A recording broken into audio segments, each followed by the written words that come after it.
Good morning, friends. I am N.R. Rajmohan, Assistant Professor in GFCC Dangre. Today I am going to explain another important category of perquisites, that is evaluation of rent-free accommodation and problems thereon. This is a previous class, this one. Learning objectives of the session: to understand the evaluation of rent-free accommodation and problems thereon. This is the outcome. Okay. So now, valuation of rent-free accommodation. So here there are classified into two categories of employees: government employees. Government employees covering both state government and central government. The value of rent-free unfurnished accommodation will be taken to be the license fee determined in accordance with the rules framed by the government for allotment of houses to its employees. So from time to time, government only fixes the license fee. So that license fee will be taken for this purpose. If the house is furnished, then we take 10% of cost of furniture, or actual hire charges are rent paid in case if the furniture is not owned by the employer. So this 10% of the cost of furniture or the actual hire charges are rent paid is to be added to the unfurnished value. So now let us see the problems. So first problem is Mr. Rao is an officer of a government, Karnataka government, working at Bangalore. That means a government employee. He is getting basic salary of rupees 58,830 per month. The government has provided him rent-free furnished house. Fair rental value of rupees 15,000 per month. But as per Karnataka government rules, the license fee of the house is rupees 1,350 per month. Cost of furniture is rupees 85,000. So here the house is furnished house because cost of furniture is given. And in this problem, fair rental value is given. It is not to be taken. It has no relevance with the problem. It is ignored. Now come to the answer part. See, Mr. Rao is a government employee. The value of the rent-free house would be the license fee. That means per month is 16,200. It is the result of 1,350 per month into 12 as per the government rules. Fair rental value will not be considered. So rent-free unfurnished value is 16,200. To this value add 10% of cost of furniture, that is 8,500. So total is 24,700. This is perquisite value of furnished house. This is a way of calculating in case of government employee.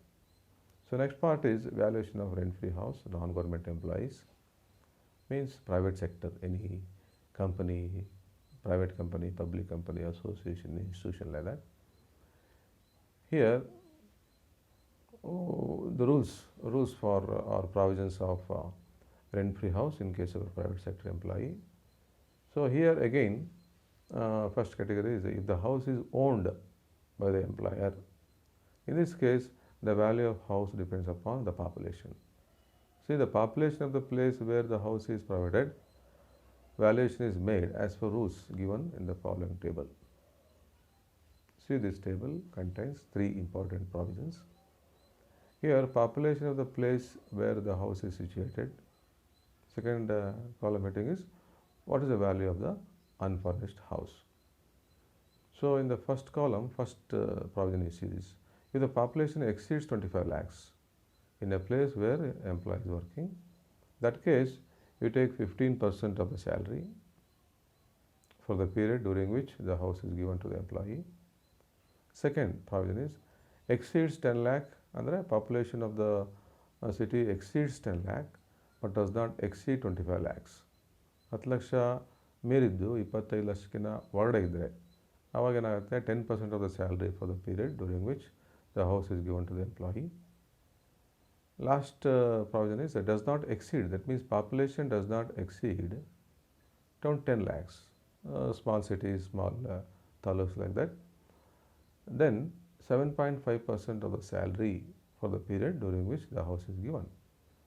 ಅಂದರೆ bigger cities 25 lakhsಗಿಂತ ಜಾಸ್ತಿ ಇದ್ದು population ಅಲ್ಲಿ 15% ಆಗುತ್ತೆ. Smaller cities 10% of the salary of the employee. Still small towns and cities only 7.5% because population not exceeding 10 lakh. So these are the three important rules. And here continuation of the provisions. If the house is not owned by the employer, that means the house is taken on a rental basis or lease basis. In this case, the value of rent-free unfurnished house will be 15% of salary or rent paid by the employer, whichever is less.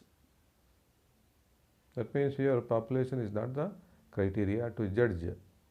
Only fix 15% of salary of the employee or rent paid by the employer for such house, whichever is less is the perquisite value of rent-free unfurnished house.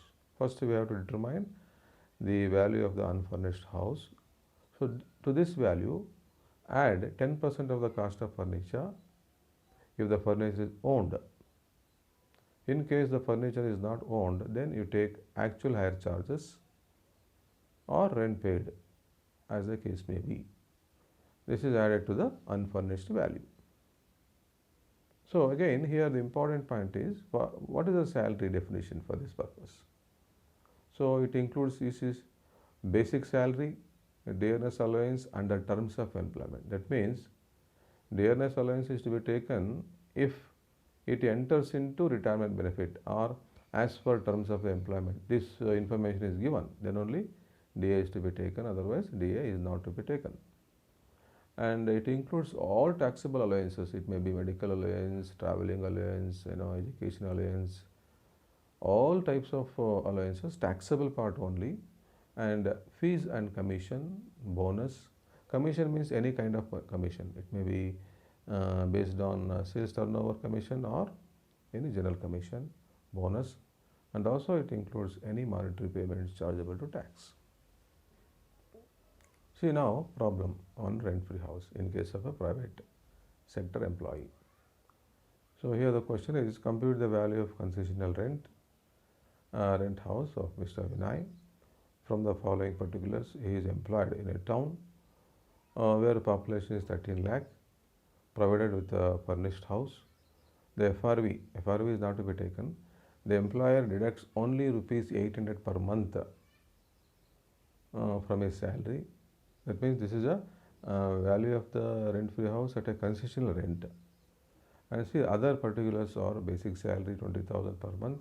DA 60% enters for retirement benefits. Bonus rupees 20,000, entertainment allowance rupees 1,000 per month. So come to the answer part. See salary for this purpose, basic salary 20,000 means 2,40,000. DA actually 6,000 per month. Here DA, the amount is missing here. DA 6,000. Out of 6,000 you have to take 60%. Therefore here DA 6,000 into 12. First you have to convert DA, whatever the value given, 72,000. Out of 72,000 take 60%. That is 43,200. Bonus is 20,000. EA, entertainment allowance 12,000. Total is 3,15,200. This is the salary for this purpose. So take 10% of the salary of 3,15,200, that is 31,520. To this value add 10% of cost of furniture, that is 10% of 40,000 is 4,000. Therefore total is 35,520. This is value of rent-free unfurnished house. Out of this